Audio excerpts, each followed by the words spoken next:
इस सृष्टि में जो जन्म लेता है वो निश्चित रूप से मृत्यु के अधीन हो जाता है। दोस्तों, यहाँ भगवान श्री कृष्ण कहते हैं कि इस मृत्यु लोक का हर एक प्राणी, चाहे वो मनुष्य हो या पशु पक्षी हो या फिर पेड़ पौधा हो, हर सांस लेने वाला प्राणी अपने जन्म के साथ मृत्यु को भी लेकर आता है। हर प्राणी को एक ना एक दिन निश्चित क्षण पर मरना अर्थात अपने शरीर को त्यागना ही पड़ता है।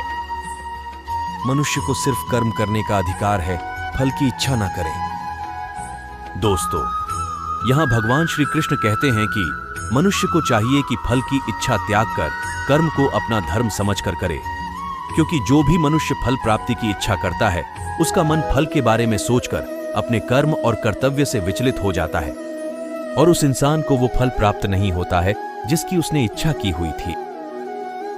इसीलिए भगवान श्री कृष्ण कहते हैं कि मनुष्य सिर्फ कर्म कर सकता है, फल कदापि मनुष्य के अधीन नहीं है। जो लोग फल की इच्छा से ही कर्म करते हैं वे लोग सुख दुख आदि के चक्र में फंस जाते हैं और उनकी मन की शांति नष्ट हो जाती है। भगवान श्री कृष्ण कहते हैं कि मनुष्य अपने फल की इच्छा को त्याग कर कर्म को अपना धर्म समझकर करे तो उसको फल अवश्य मिल जाएगा, परंतु उस फल को वो व्यक्ति विधान की इच्छा समझकर स्वीकार कर ले और ज्ञानी व्यक्ति भी इसी योग को अपनाकर कर्म योगी बन जाते हैं।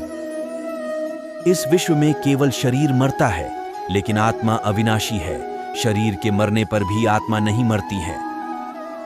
दोस्तों, यहां भगवान श्री कृष्ण कहते हैं कि आत्मा न कभी जन्म लेती है और ना ही कभी मरती है। वो अजन्म, नित्य, सनातन और पुरातन है, जो शरीर के मारे जाने के बाद भी नहीं मरती है।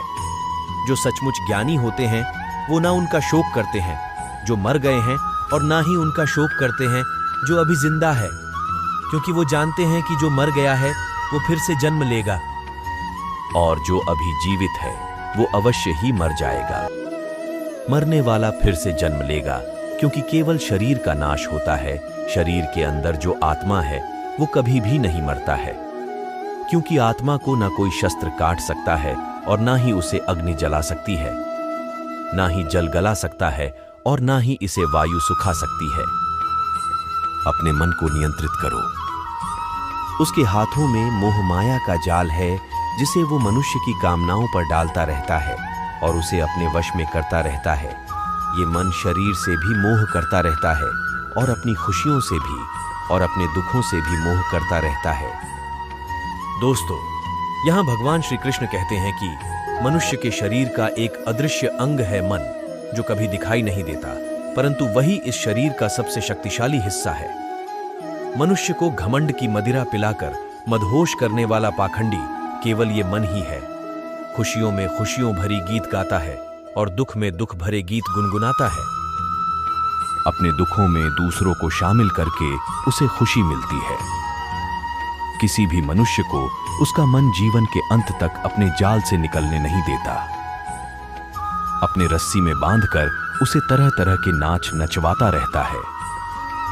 ऐसा तब तक होता रहता है जब तक हम अपने आप को मन के अधीन रहने देंगे, तब तक हमारा मन हमें नाच नचाता रहेगा। मनुष्य का मन मनुष्य को इतनी फुर्सत भी नहीं देता कि वो अपने अंतर में झांक कर अपनी आत्मा को पहचाने और आत्मा के अंदर जिस परमात्मा का प्रकाश है उस परमात्मा का साक्षात्कार करे। किसी भी जीवित प्राणी के लिए आवश्यक है कि प्राणी अपने मन को काबू में करके अपने अंतर में झांककर अपनी आत्मा को देखे।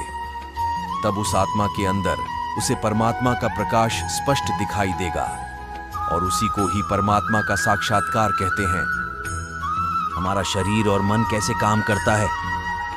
दोस्तों, यहां भगवान श्री कृष्ण कहते हैं कि मनुष्य का शरीर एक रथ के भांति है, जैसे आंख, कान, नाक, जीभ और त्वचा आदि।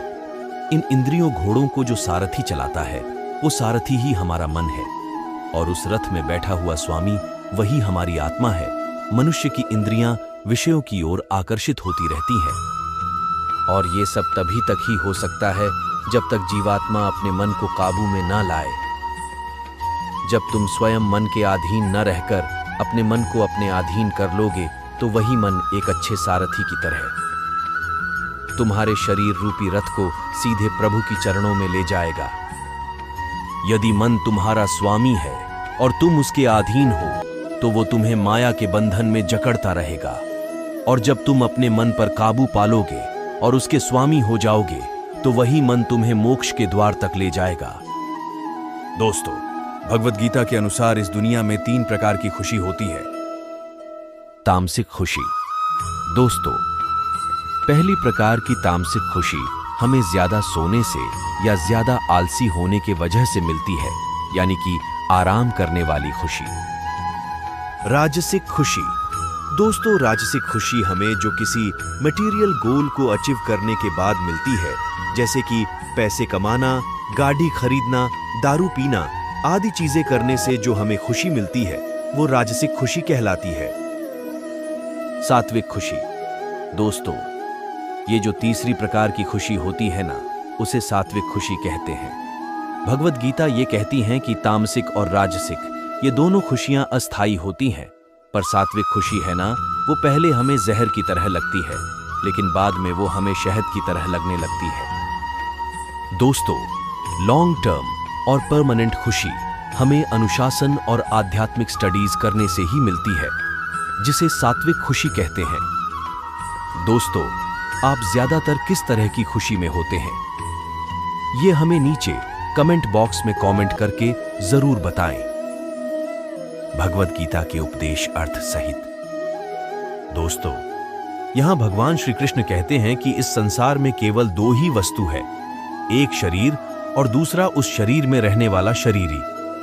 इस शरीर में रहने वाला जो आत्मा रूपी शरीरी है, वो कभी भी नहीं मरता है, और जो शरीर है वो सदा रहता नहीं है। आत्मा एक शरीर छोड़ता है और दूसरा शरीर धारण कर लेता है। बिल्कुल वैसे ही जैसे मनुष्य अपने पुराने कपड़े उतारकर नए कपड़े धारण कर लेता है। आत्मा नित्य है, इसीलिए वो नहीं बदलती, परंतु शरीर नाशवान है, इसीलिए एक ही आत्मा के कई शरीर बदलते हैं। इसीलिए हर जन्म में हमारी आत्मा नए नए शरीर धारण कर लेती है। प्रारब्ध केवल मनुष्य का बनता है। दोस्तों, यहां भगवान श्री कृष्ण कहते हैं कि अगर कोई सांप किसी मनुष्य को अकारण काटता है तो उस सांप को उसका पाप नहीं लगेगा, और ठीक उसी तरह शेर दूसरे जानवर की हत्या करता है तो उसका उसे पाप नहीं लगेगा। या बकरी का उदाहरण लीजिए, बकरी किसी की हत्या नहीं करती है और सिर्फ घास खाती है, तो इस कारण वो पुण्य की भागी नहीं बनती। पाप पुण्य का लेखा जोखा अर्थात प्रारब्ध केवल मनुष्य का बनता है। दोस्तों, इसका अर्थ यह है कि अगर कोई पशु किसी की अकारण हत्या कर देता है तो उसका उसे पाप नहीं लगेगा, लेकिन कोई मनुष्य अगर किसी भी जीवित प्राणी की अकारण हत्या कर देता है तो उसे उसका पाप लगेगा। क्योंकि इस पृथ्वी लोक पर और समस्त प्राणियों में जो विवेकशील है वो अच्छे और बुरे की पहचान रख सकता है, और वो मनुष्य छोड़कर कोई और प्राणी ऐसा नहीं कर सकता। इसीलिए जब मनुष्य अपने पाप और पुण्य जब भोग लेता है तो उसे फिर से मनुष्य की योनि में भेज दिया जाता है। एक ही कर्म किसी के लिए पाप बन जाता है और दूसरे के लिए पुण्य बन जाता है। दोस्तों, एक मनुष्य किसी कमजोर और बूढ़े व्यक्ति का धन लूटने के लिए उसकी हत्या कर देता है तो उस व्यक्ति को निश्चित ही उसके द्वारा किए गए कर्म का पाप लगता है। और यदि दुष्ट मनुष्य किसी स्त्री के साथ जबरदस्ती बलात्कार करने की कोशिश कर रहा है तो उस स्त्री की रक्षा करने के लिए अगर कोई व्यक्ति उस दृष्ट तुष्य को हत्या कर देता है तो उसका उसे पाप नहीं लगता है बल्कि पुण्य लगता है। दोस्तों, कर्म तो वही रहा, किसी की हत्या करना, परंतु उस कर्म के पीछे की भावना क्या है और मारने वाले की नीयत क्या है, इसी के फर्क से ही एक ही कर्म किसी के लिए पाप हो सकता है और दूसरे के लिए पुण्य हो सकता है। जिस भाव और नियत से मनुष्य कर्म करता है, उस नियत के कारण एक ही कर्म किसी के लिए पाप बन जाता है और किसी के लिए पुण्य बन जाता है। हर मनुष्य का प्रथम धर्म क्या है और अपने धर्म का विधान मनुष्य खुद बनाता है। दोस्तों, इसका अर्थ समझाते हुए भगवान श्री कृष्ण कहते हैं कि धर्म का जो विधान है, अगर उसे किसी दूसरे व्यक्ति ने बनाया हो तो वो तुम्हारा धर्म नहीं हो सकता है। तुम्हारा धर्म वही है जिसे तुमने स्वयं बनाया हो, जिसे तुम्हारी आत्मा ने स्वीकार किया हो। धर्म एक व्यक्तिगत चीज है जिसका फैसला व्यक्ति को खुद लेना पड़ता है। दोस्तों, मैं आपको एक उदाहरण देकर समझाता हूं। दोस्तों, अगर किसी के गांव पर डाकू हमला करके उस गांव की लड़कियों का अपहरण कर रहे हो और उसी समय किसी का पिता मृत्युशैया पर पड़ा हो और अंतिम सांस ले रहा हो और अपने पुत्र से बार बार पानी की एक एक घुट मांग रहा हो, तो उस समय उस व्यक्ति का यानी कि उस पुत्र का क्या धर्म होना चाहिए? वो मरते हुए अपने पिता के कंठ में अंतिम समय गंगा जल की बूंद बूंद टपकाता हुआ अपने पुत्र धर्म का पालन करें, या फिर उसके गांव की लड़कियों पर जो संकट आ गया है उनकी रक्षा के लिए अपने हाथ में तलवार उठाते हुए उन डाकुओं का मुकाबला करें। आवश्यक पड़े तो अपनी जान भी देकर अपने गांव की इज्जत बचाएं। दोस्तों, इसका निर्णय कोई दूसरा व्यक्ति कैसे कर सकता है?